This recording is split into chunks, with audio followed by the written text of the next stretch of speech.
We are planning a community precinct in Hampton that connects people of all ages, places and nature, and have developed 2 preliminary options that we want to test with you.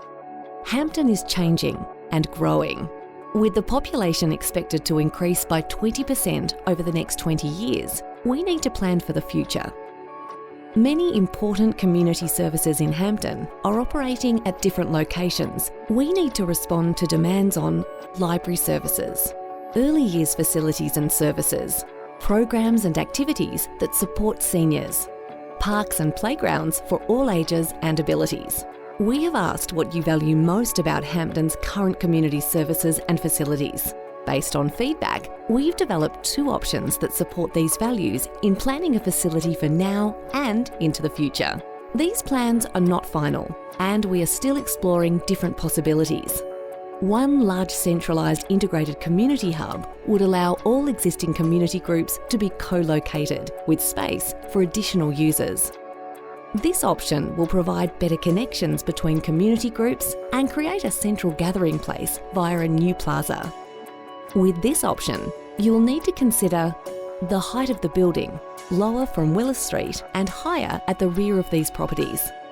Increased car parking via a new basement, replacing the current car parks. Future sale of surplus land with existing planning controls remaining, providing for 3- and 4-storey buildings, and the inclusion of 1,000 square metres of new public open space.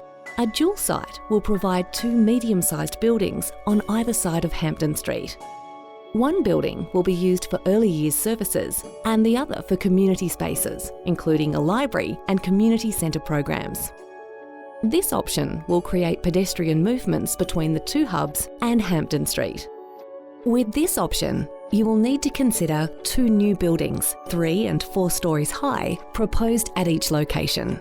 The amount of floor space will be larger to accommodate operational requirements of having 2 sites. Council will retain the playhouse or consider a long-term change of use. Less car parking than the centralised option.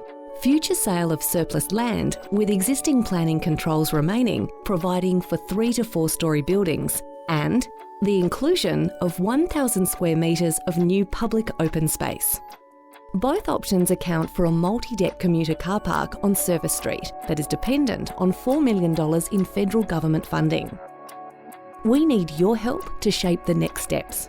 Have your say on the option you think will work best for Hampton by visiting a drop-in session and chatting with a council officer. Or choose your preferred option at www.bayside.vic.gov.au/have your say.